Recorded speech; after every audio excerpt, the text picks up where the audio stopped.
তো তোমাদের সাথে অনেকদিন বাদে কথা হচ্ছে, তাই তো? হ্যালো, আমাকে শুনতে পাচ্ছ? জি স্যার, আপনাকে শোনা যাচ্ছে। আচ্ছা, আচ্ছা, ঠিক আছে। আজকে আমরা দেখবো হচ্ছে ট্রড টু পার্সন। হ্যাঁ, তো এখানে হচ্ছে আমরা তিনটা টপিক দেখবো। ট্রড টু পার্সন, একটা হচ্ছে ব্যাটারি, আর একটা হচ্ছে অ্যাসল্ট, আর একটা হচ্ছে রংফুল কনফাইনমেন্ট। ঠিক আছে? তো ব্যাটারিটা নিয়ে আমরা একটু প্রথমে আলোচনা করি। ব্যাটারির ডেফিনেশনে যেটা বলতেছে সেটা হচ্ছে আহ ব্যাটারিটা হচ্ছে, এটা বলতেছে বিটিং, মানে আমরা যে মানুষকে যে উম, আহ, মানুষের গায়ে যে হাত দেই, চড় দেই, স্ল্যাপিং করি, পুশিং করি, স্ট্যাপলিং করি, এগুলোকে এরা বলতেছে হচ্ছে battery. The tort of battery is not beating alone. এটা যে শুধুই যে বিটিং করা, it's not like that. It constitute in use of force against another's body or touching it hostility. অর্থাৎ আহ, শুধু স্ল্যাপিং করাটাই যে ব্যাটারি হবে, not like that. Use of force against another's body or touching it hostility. অর্থাৎ আমরা অনেক সময় কিন্তু একজন আরেকজনের বডিতে টাচ করি, তাই তো?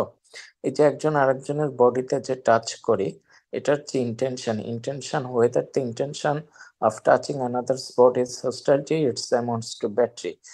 If we touch another's body without any intention of hostility, with the friendly relations, with the friendly intention, then it doesn't amount to battery.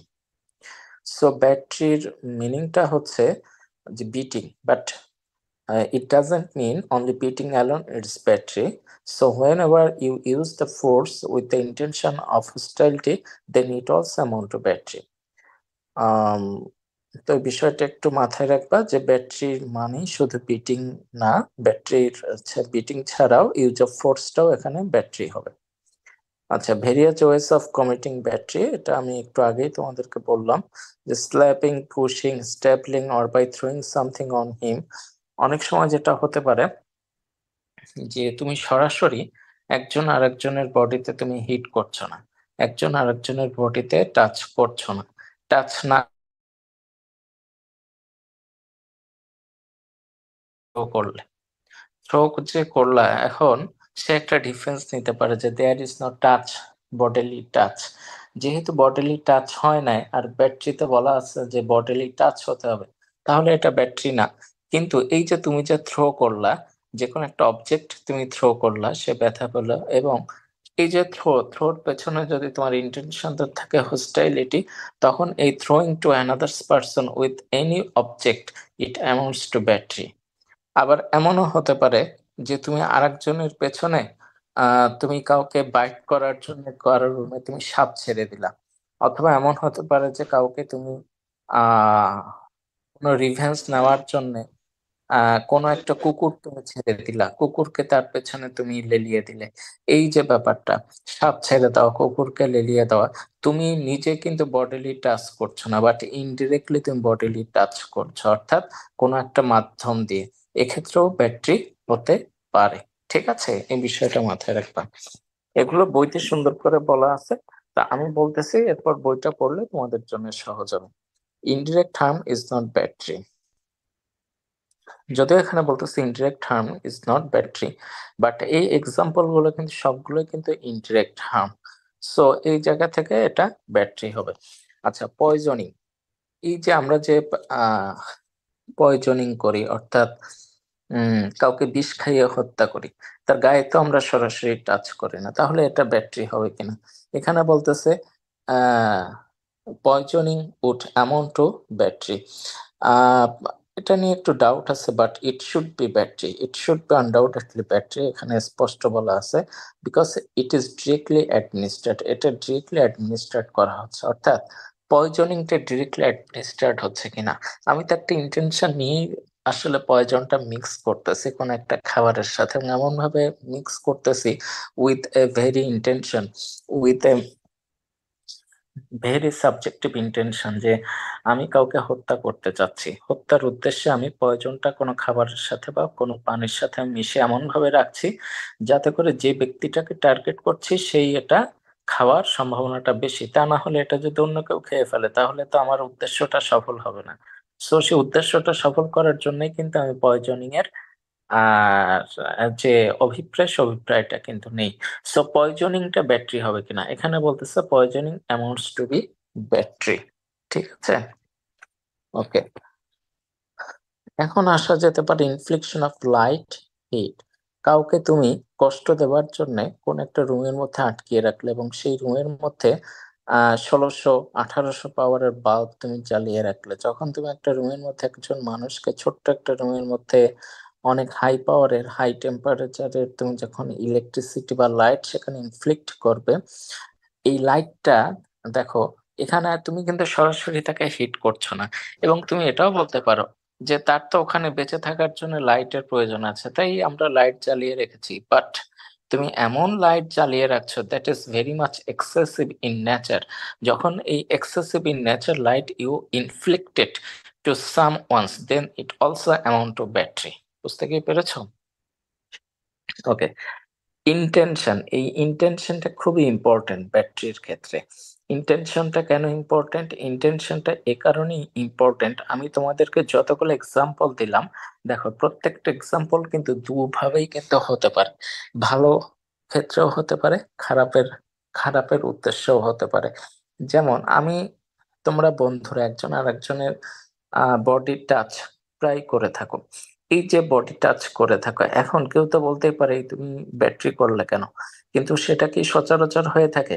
তাহলে এখানে মূল বিষয়টা কি? তুমি যে একজন একজন আহ যে আরেকজনকে তোমরা যে লায়াবল করবে, সেখানে মূল উদ্দেশ্যটা কি? মূল বিষয়টা কি হবে? মূল এলিমেন্টটা কি হবে? বডিলি টাচ, নাকি বডিলি টাচের পেছনে ইন্টেনশন? এখানে ইন্টেনশনটাকে তোমার প্রুফ করতে হবে। ইন্টেনশনটা হচ্ছে একটা বিষয়। কেন ইন্টেনশনটা বিষয়? ইন্টেনশনটা এজন্যই একটা বিষয় যে ইন্টেনশনটা হোস্টাইলিটিও হতে পারে, ইন্টেনশনটা ফ্রেন্ডলি উদ্দেশ্যও হতে পারে। এখন তুমি ইন্টেনশনটা প্রুফ করতে কিভাবে? ইন্টেনশনটা তোমাকে প্রুফ করতে হবে সম্পূর্ণ সার্কমস্টেন্স এবং ফ্যাক্টের উপর বেস করে। তুমি ফ্যাকচুয়াল বিষয়কে আর্গু করে হচ্ছে তোমাকে, যে এটা যে একটা মেন্স রিয়া ছিল। Do you know what's mens rea? কেউ কি বলতে পারবা what is mens rea? Guilty mind. Okay. এই যে গিল্টি মাইন্ড, এই গিল্টি মাইন্ডটা তুমি কিভাবে বুঝবে? বিকজ তুমি আরেকজনের মনের মধ্যে কিভাবে ঢুকবা? মনের মধ্যে তোমাকে ঢুকতে গেলে তোমাকে ফ্যাকচুয়াল বিষয়গুলোকে অ্যানালাইসিস করতে হবে। ফ্যাকচুয়াল বিষয়ের সাথে যখন তুমি তোমার থিওরিটিক্যাল বিষয়কে তুমি মিলিয়ে যখন তোমার আর্গুমেন্টটা তোমার যখন মিলে যাবে, তখনই হচ্ছে তোমার ইন্টেনশনটা তুমি প্রুফ করতে পারবে যে যে ব্যক্তি তোমার গায়ে হাত দিয়েছে তার ইন্টেনশনটা আসলে কি ছিল। Intention, whether it is bad or whether it is good. If the intention is bad and the bodily touch inflicted you, then it amounts to battery. Otherwise it's not amount to battery. তাহলে battery রংটা proof করতে গেলে তোমাকে কিন্তু only bodily touch is not a factor. There is a hidden factor. There is a uh, there is a main factor is the intention of bodily touch। অর্থাৎ bodily টাচের ইন্টেনশনটা কি, সেটাই হচ্ছে তোমাকে প্রুফ করতে হবে। এবং এ কারণে এই ব্যাটারিটাকে বলা হয় হচ্ছে ইন্টেনশনাল রং। অর্থাৎ এই রংটা তোমাকে প্রুফ করতে হলে তোমাকে ইন্টেনশনটা আগে প্রুফ করতে হবে। তবে ব্যাটারি যে শুধুই intentional wrong, not like that. Battery negligent আকারেও যদি হয়ে থাকে, সেটাকেও তোমরা ব্যাটারি হিসেবে তুমি প্রুফ করতে পারবে, বা ব্যাটারি হিসেবে কাউকে তুমি লায়াবল করতে পারবে। তবে ব্যাটারি মূলত ইন্টেনশনাল, তবে কিছু কিছু ক্ষেত্রে ব্যাটারি নেগলিজেন্ট রং হিসেবেও তোমরা এটাকে প্রুফ করতে পারবে। ব্যাটারিতে আসলে খুব বেশি আলোচনার কিছু নাই। এরপর আমরা যেটা দেখবো সেটা হচ্ছে অ্যাসল্ট। অ্যাসল্টটা অ্যাসল্টটা বুঝতে হলে ব্যাটারিটা আগে পড়ে নেওয়া প্রয়োজন সেটা আমরা মোটামুটি বুঝলাম যে ব্যাটারিটা হচ্ছে beating to someone or infliction use of force to someone. এই যে বিষয়টা, এই ব্যাটারি বিটিং বা infliction of use of force, যখন তুমি একজন মানুষ আর একজন মানুষের বডিতে টাচ করছো তখন সেটা ব্যাটারি হয়ে গেল। যখন হোস্টাইলিটির উদ্দেশ্যে তুমি যখন আর একজন ব্যক্তির গায়ে তুমি যখন বডিলি টাচ বা infliction of any kind of use of force তুমি যখন স্টার্ট করবে, এই স্টার্টিং মোমেন্টটা কিরকম? এই যে স্টার্টিং মোমেন্ট, সেই স্টার্টিং মোমেন্টটাকে বলা হয় হচ্ছে অ্যাসল্ট। কেন? অনেক সময় ব্যাটারি নাও হতে পারে, অনেক সময় bodily টাচ বা infliction of any injury to another's body সেটা নাও হতে পারে, কিন্তু সেটা না হয়েও টর্চাস রং হতে পারে। সেটা কিভাবে?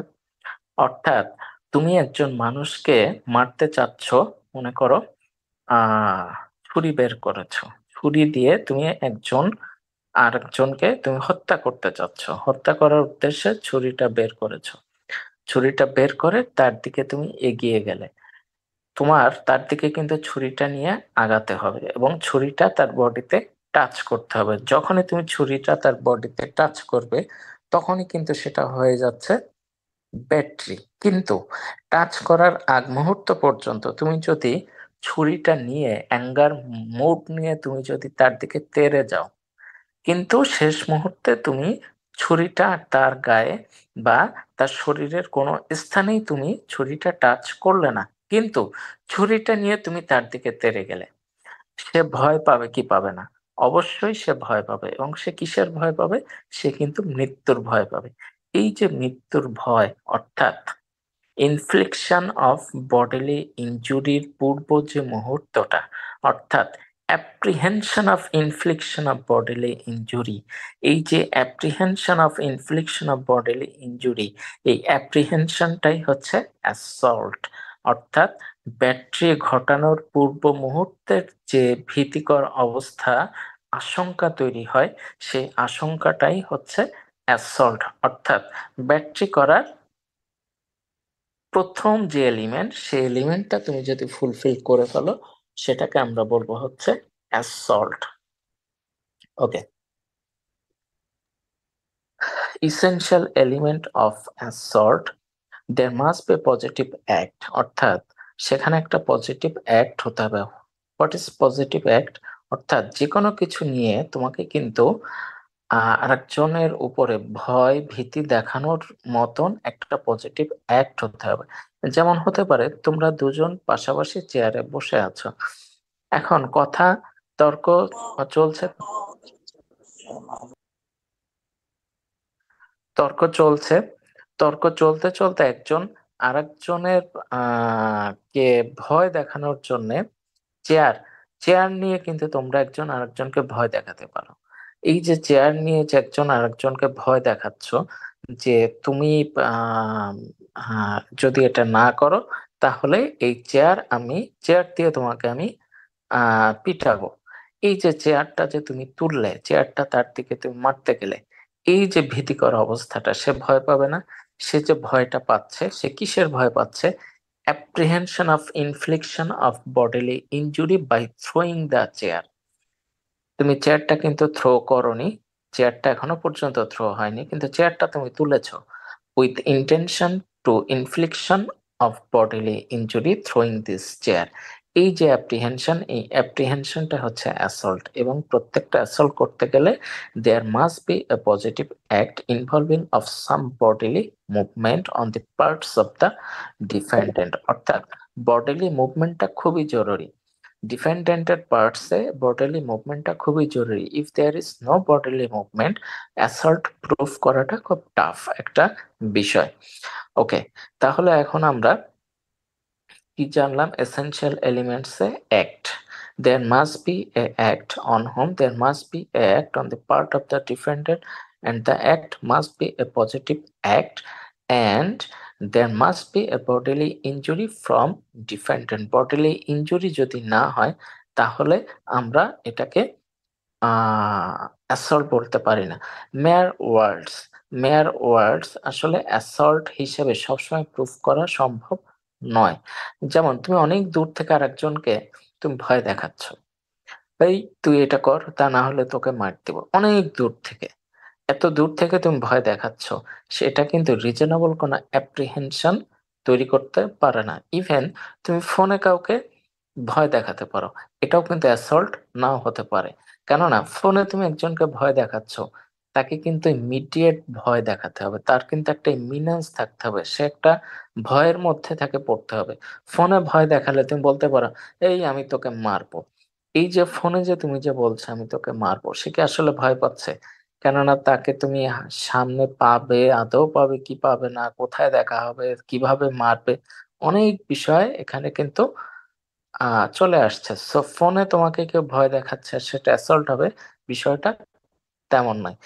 কেন এমন নয়, এটা পরবর্তীতে বলতেছে, দেখো, reasonable apprehension of immediate battery, অর্থাৎ এই যে তাৎক্ষণিকভাবে তোমাকে এমন একটা অ্যাপ্রিহেনশন, এমন একটা ভীতিকর অবস্থা তৈরি করতে হবে যে যিনি প্লেইন্টিফ, তাকে এটা বুঝতে হবে যে সে আমাকে শুধু ভয় দেখাচ্ছে না, আমি এখন ব্যাটারির শিকার হতে যাচ্ছি। অর্থাৎ আমি যে কোনো সময় আমার শরীরে যে কোনো একটা জায়গায় আঘাত আসবে, এরকম একটা আশঙ্কা তুমি যদি যখনই তৈরি হবে কোনো একজন ব্যক্তির বডিলি মুভমেন্টের মাধ্যমে, শুধুমাত্র তখনই সেই জেস্চার বা পোস্চারটাকে অ্যাসল্ট হিসেবে টর্টের এখানে তুমি লায়াবল করতে পারবে, আদারওয়াইজ নট।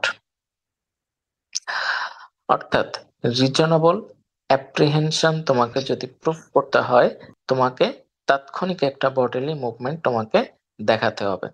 আচ্ছা, ইমিডিয়েট অ্যান্ড ইমিনেন্স থাকতে হবে, ইমিডিয়েসি অ্যান্ড ইমিনেন্স, অর্থাৎ বডিলি মুভমেন্টের একটা তাৎক্ষণিক একটা সিচুয়েশন তৈরি করতে হবে।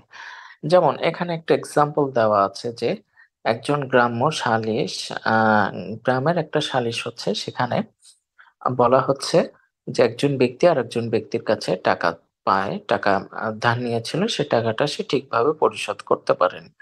তখন তাকে ভয় দেওয়া হচ্ছে যে তুমি যদি এখনই আমাদেরকে টাকাটা পরিশোধ করে না দাও, তাহলে তোমার কানে যে সোনার রিং আছে, সেই রিং আমরা বাজারে যারা স্বর্ণকার আছে, সেই স্বর্ণকার ডেকে এই সোনার রিংটা তার কাছে আমরা বিক্রি করে দেব। এখানে কোনো ইমিডিয়েসি বা ইমিনেন্স কিন্তু তৈরি হয়নি। তোমার বিষয়টা এরকম যে স্বর্ণকারকে ডেকে তোমার কান থেকে এই স্বর্ণটা আমরা ছিনিয়ে নিয়ে আমরা স্বর্ণকারের কাছে বিক্রি করে দেব। এখানে কোনো ইমিডিয়েন্স বা ইমিনেন্স তৈরি হয়নি, এজন্য তারা বলেনি যে তুমি যদি টাকাটা এখনই না দাও, আমরাই তোমার কান থেকে এই স্বর্ণটা ছিঁড়ে বের করে নিব, এটা কিন্তু বলেনি। তারা যদি বলতো যে তুমি যদি টাকা এখন দিতে না পারো, এখনই আমরা তোমার কান থেকে এই স্বর্ণটা ছিঁড়ে নিয়ে নিব, তাহলে কিন্তু এখানে একটা ইমিডিয়েস এবং ইমিনেন্স তৈরি হতো। কিসের? Immediacy and imminence of reasonable apprehension of battery. কেন? একজন কানের দুল তুমি যদি জোরপূর্বক সেখান থেকে ছিঁড়ে বের করে নাও, তার কানটা ছিঁড়ে যাবে এবং সেখানে একটা মেজর একটা বডিলি ইনজুরি হওয়ার সম্ভাবনা রয়েছে। এই যে কানটা ছিঁড়ে যাবে, এখন তুমি বলছো যে তুমি এই মুহূর্তে যদি টাকা না দাও, আমরা বাজার থেকে গোল্ড স্মিথ ডেকে তাকে দিয়ে আমরা এই দুলটা ছিনিয়ে নিব। গোল্ড স্মিথ আসবে, আসতে আসতে কতক্ষণ সময় লাগবে, গোল্ড স্মিথ এসে আদৌ এটা ছিঁড়বে, বের করবে কি করবে না, অর্থাৎ ওই ব্যক্তির মধ্যে ইমিডিয়েট এবং ইমিনেন্স কোনো অ্যাপ্রিহেনশন কিন্তু তৈরি হচ্ছে না। সো এই ওয়ার্ডের মাধ্যমে তুমি কোনো ধরনের অ্যাসল্ট তুমি প্রুফ করতে পারবে না। সো অ্যাসল্ট যদি প্রুফ করতে হয়, তাৎক্ষণিক ব্যাটারির একটা ভয়াবহতা তোমাকে তৈরি করতে হবে, আদারওয়াইজ অ্যাসল্ট তুমি প্রুফ করতে পারবে না। Actual intention or capacity immaterial, কেউ হয়তো বলতে পারো যে স্যার, এমনও তো অ্যাসল্ট হতে পারে যে আমি আমার বন্ধুর দিকে বন্দুক তাক করলাম, বন্ধুকে বললাম যে আহ তুমি যদি এই কাজটি না করো, তাহলে তুমি যদি বন্ধুর দিকে বন্দুকটা তাক করে তুমি যদি বলো যে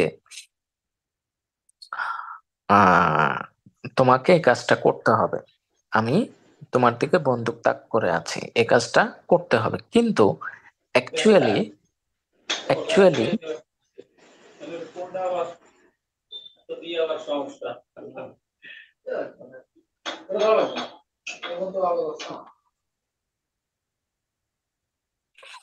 অ্যাকচুয়ালি বন্দুকের মধ্যে একটা বুলেট নাই, অর্থাৎ তোমার বন্ধুকে আসলে শুট করার বিন্দুমাত্র ইচ্ছে তোমার নাই।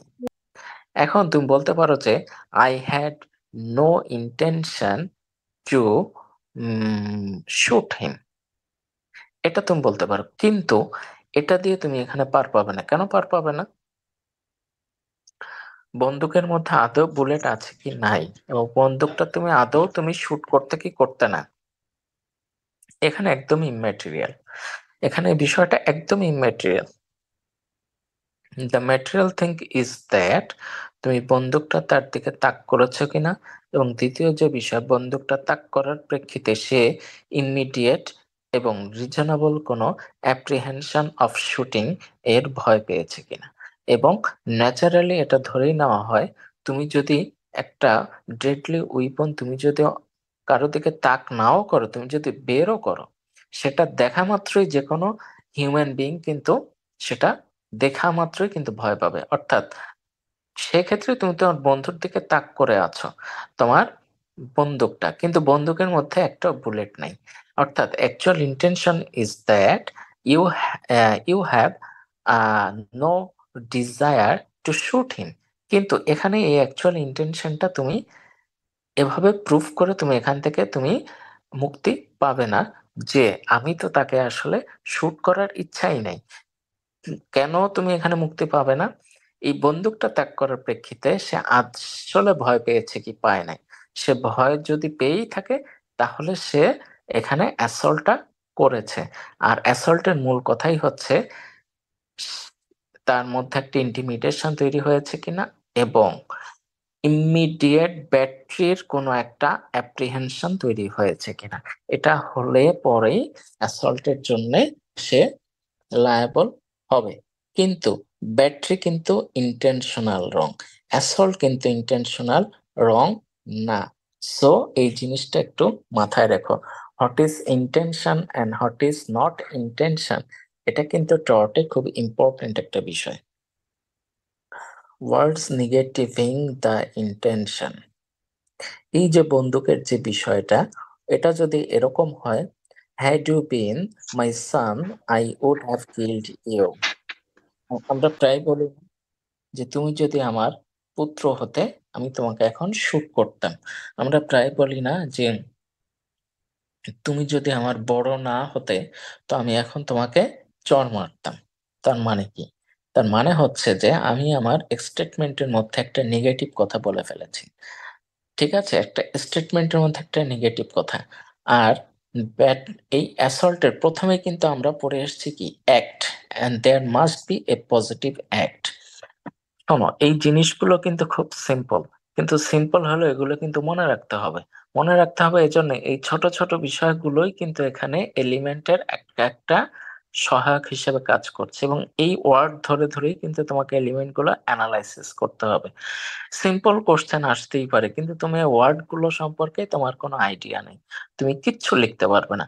তুমি একদম যা মনে আসবে তোমার তাই লিখতে হবে। সো এই যে পজিটিভ না নেগেটিভ, ইন্টেনশনাল না নেগলিজেন্ট, এই জিনিসগুলো কিন্তু তোমাকে আগে বুঝতে হবে, ধরতে হবে, এবং প্রত্যেকটা টপিকের আন্ডারে এই জিনিসগুলো লিখে মাথায় রাখতে হবে যে ব্যাটারির ক্ষেত্রে কোন কোন ওয়ার্ডটা কি ওয়ার্ড ছিল, অ্যাসল্টের ক্ষেত্রে কোন কোন ওয়ার্ডটা কি ওয়ার্ড ছিল।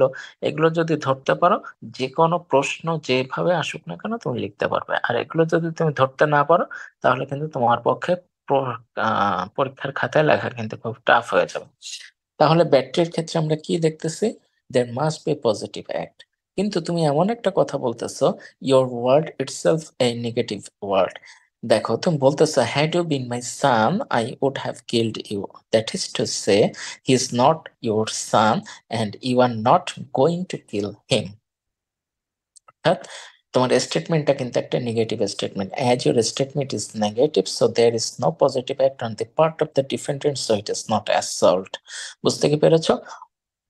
On the other hand, is there any apprehension of immediate bodily injury? Because he knows that he is not your son. As he is not your son, so he knows that there is no apprehension of bodily injury immediately. সেও কিন্তু বুঝতেছে যেহেতু আমি তার সান না, অতএব সে আমাকে আর গুলি করবে না। অর্থাৎ সেও কিন্তু বডিলি ইনজুরির কোনো ভয় পাচ্ছে না।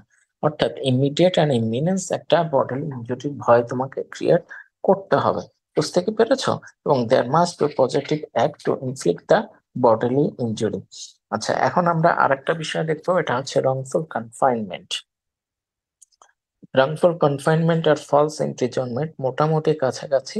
তো রংফুল কনফাইনমেন্ট বলতে আমরা কি বুঝি? রংফুল কনফাইনমেন্ট হচ্ছে, দেখো, ফলস ইমপ্রিজনমেন্ট, রংফুল কনফাইনমেন্ট দুটো জিনিসকে গুলিয়ে ফেলার কিছু নেই, মোটামুটি কাছাকাছি। ফলস ইমপ্রিজনমেন্ট বলতে যেটা বোঝানো হচ্ছে সেটা হচ্ছে infliction of bodily restraint which is not expressly or implied authorised by law. অর্থাৎ তুমি একজন ব্যক্তির বডিলি মুভমেন্টটাকে রিস্ট্রেন করে ফেলছো, কিন্তু এই restraint this is not authorised by law. অর্থাৎ তুমি যখন আরেকজন ব্যক্তির বডিলি মুভমেন্টটাকে তুমি রেস্ট্রিক্ট করে ফেলবে এবং that is not authorised by law, তখন এই restriction of bodily movement would be regarded either wrongful confinement or false imprisonment. এই ক্ষেত্রে একটা ডেফিনেশন দেখো, Indian Penal Code যেটা বলছে, whoever wrongfully restrains any person in such a manner as to prevent that person from proceeding beyond certain circumscribing limits is said wrongfully to confine that person.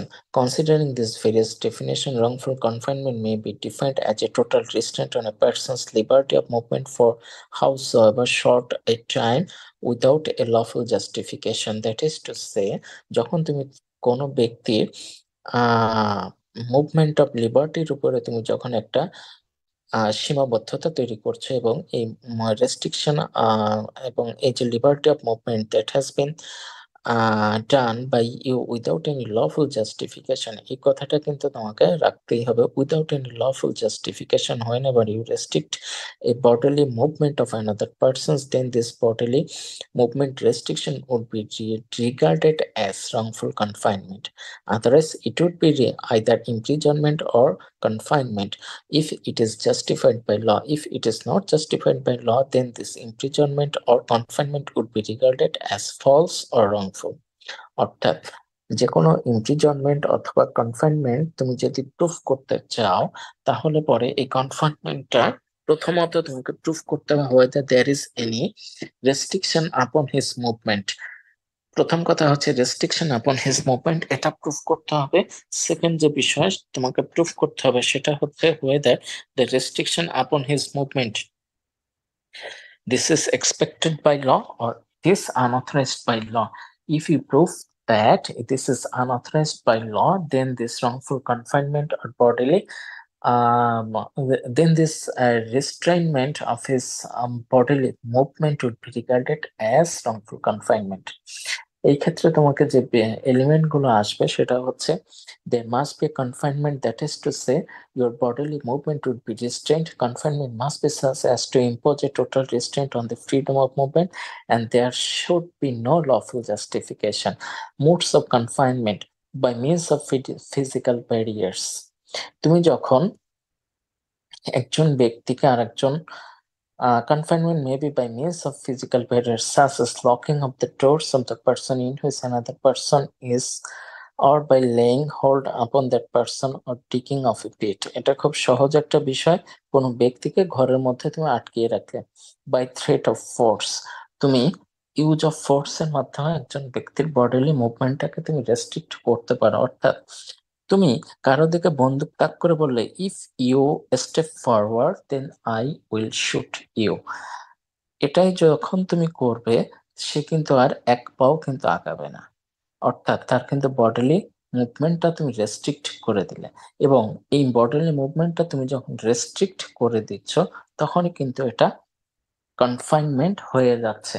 একটা জিনিস বলি, wrongful confinement and confinement দুটো কিন্তু আলাদা। এখন আমরা যেটা দেখছি modes of confinement by assertion of legal authority, where a person having authority to arrest takes a person into custody. The custody is complete if the person confined believes that the person taken into custody has authority to assert, even the person asserting authority has not touched him at all. এখানে যেটা বলতেছে সেটা হচ্ছে by assertion of legal authority, অর্থাৎ যখন কোনো ব্যক্তি তোমাকে একটা কাস্টডির মধ্যে নিয়ে যাবে, নিয়ে গিয়ে তোমাকে সে লক করে রাখলো, লক করে তোমাকে আটকায় রাখতেছে, কিন্তু তুমি বিলিভ করতেছো ওই ব্যক্তিটা এই কাস্টডিতে রাখার লফুল অথরিটি রয়েছে এবং সে লফুল অথরিটির মাধ্যমে সে আমাকে কনফাইন করে রেখেছে, তখনই কিন্তু এটা কনফাইনমেন্ট হয়ে গেল। এখন এটা রংফুল কনফাইনমেন্ট কি কনফাইনমেন্ট না সেটা ভিন্ন বিষয়, সেটা প্রুফ করতে হলে লফুল জাস্টিফিকেশন তোমাকে প্রুফ করতে হবে। কিন্তু এক্ষেত্রে একটা বিষয় আসতে পারে যে ওই ব্যক্তি তো এই ব্যক্তির বডি টাচ করে নাই, তারপরেও এটা রংফুল কনফাইনমেন্ট বা কনফাইনমেন্ট হবে কিনা। এখানে bodily touch is not a mandatory, is not a significant element.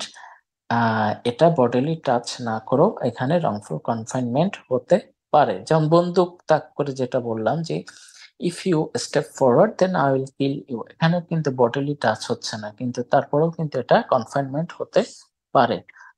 তাহলে আমরা কি দেখলাম, লফুল অ্যাসারশনের মাধ্যমে কনফাইনমেন্ট হতে পারে। আচ্ছা, কনফাইনমেন্টের ক্ষেত্রে সব থেকে ইম্পর্টেন্ট যে বিষয় সেটা হচ্ছে নলেজ অফ কনফাইনমেন্ট, অর্থাৎ যে ব্যক্তিটা কনফাইন্ড সেই ব্যক্তিটার আদৌ নলেজ আছে কি নাই যে সে কনফাইন্ড হয়েছে কি হয় নাই। এক্ষেত্রে খুব ইম্পর্টেন্ট একটা কেস, লিডিং একটা কেস, সেটা হচ্ছে herring versus bile. Herring versus bile এই যে কেস, এই কেসে যে কথাটা বলা হচ্ছে সেটা হচ্ছে যে একজন স্টুডেন্ট, সে একজন শিশু, সে একটা স্টুডেন্ট, সে একটা স্কুলে পড়াশোনা করে। সামার ভ্যাকেশনের সময় স্টুডেন্টের আম্মা ওই স্টুডেন্টকে স্কুল থেকে বাড়িতে নিয়ে আসতে গেছে। ওই স্কুল থেকে যখন স্টুডেন্টের আম্মা বাড়ি থেকে মানে স্কুল থেকে বাড়িতে নিয়ে আসতে গেছে, তখন school authority they denied to leave the boy with his mother. কেন যেতে দেয়নি? না যেতে দেওয়ার মূল যে কারণ সেটা হচ্ছে ওই স্কুল ওই বয়ের ওই স্কুল বয়ের স্কুল ফিস কিছু বাকি রয়েছে। যেহেতু স্কুল ফিস কিছু বাকি রয়েছে, সো স্কুল অথরিটি বলেছে first you have to pay the school fees and then we will allow your boy to leave with you, otherwise your boy will not be freed from our school. তখন ওই বাচ্চার মা কোর্টে একটা মামলা দায়ের করে যায় যে আমার বাচ্চাটাকে রংফুলি কনফাইন করা হয়েছে, কিন্তু কোর্ট এখানে রংফুলি কনফাইনমেন্টের কোনো আদেশ না দিয়ে বরং বলে there is no element of wrongful confinement because the knowledge of the confinement must be transmitted, must be sent to the confining. If the confining is not know that he is in actual confinement, then how it is deemed that there is happened a wrongful confinement? যেমন হতে পারে আমি একটা রুমে শুয়ে আছি, রাতের বেলা তুমি 10টা, আমি 10টার দিকে ঘুমিয়ে গেলাম, তুমি 11টার সময় এসে আমার রুমটা বাহির থেকে তালাবদ্ধ করে রাখলে। আমি সকালে ঘুম থেকে ওঠার মনে করো 1 ঘন্টা বা 2 ঘন্টা আগে আবার আরেকজন এসে দরজা লকটা খুলে দিয়ে গেল। তা আমি কি আদৌ জানি বা জানতাম যে আমি সারা রাত লকড ছিলাম? আমি তো আদৌ জানতাম না। তো যে ব্যক্তি কনফাইন্ড সে ব্যক্তি যদি না জানে যে সে কনফাইন্ড, তাহলে